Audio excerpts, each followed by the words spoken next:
Hello, my name is Andrew Flushy. I'm a Virginia traffic attorney. If you've been charged with reckless driving for speed or reckless driving in general, you need to learn about what you're facing. That's a serious charge in Virginia. It's a Class 1 misdemeanor, which is actually the same level of offense as DUI or DWI. And so you need to learn about what defenses you have and what possibilities may be on the table for you when you get to court.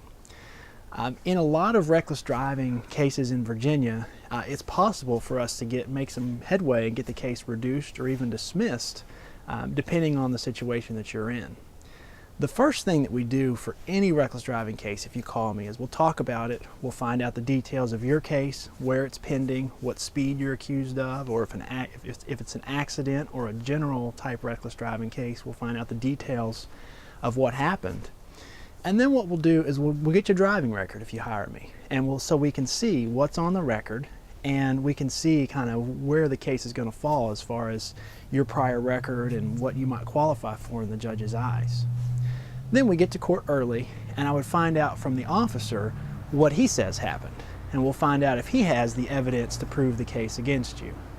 So the officer in speed cases has to be able to essentially prove that he clocked your vehicle, that his equipment was calibrated and accurate, and his equipment read whatever speed he's alleging at the time. If he can prove that, then essentially that's the basic case against you. Now there's a lot of other pieces that he's got to be able to say in court, essentially that he was wearing his badge and uniform and a few things like that. But that's the meat of the case as far as the radar or laser speed determination. Then what we try to do is really negotiate the case with the trooper or the deputy and with the judge. In many cases, depending on your record, if you have a good record, haven't done driving school before, or at least haven't done it recently, there are a lot of options that we can try to get for you in court. A lot of the judges, if you have a good record, the judges around here would consider dismissing lower speed cases with you doing driving school, or at least reducing cases in a lot of times with you doing driving school or perhaps a community service. So there's a lot of options, even if you're charged with a higher speed case. I know some attorneys will tell you that if you're charged with over 90, you're looking at jail time. But those attorneys don't practice around Fredericksburg primarily, because in the Fredericksburg area, Stafford and Spotsylvania and King George, in this area, just because you're going a little over 90 does not mean you're looking at jail time.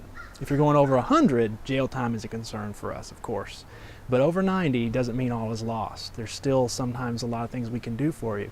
So give me a call. We'll find out about the nature of the case, about your prior record, and I'll let you know what we can do for you to help.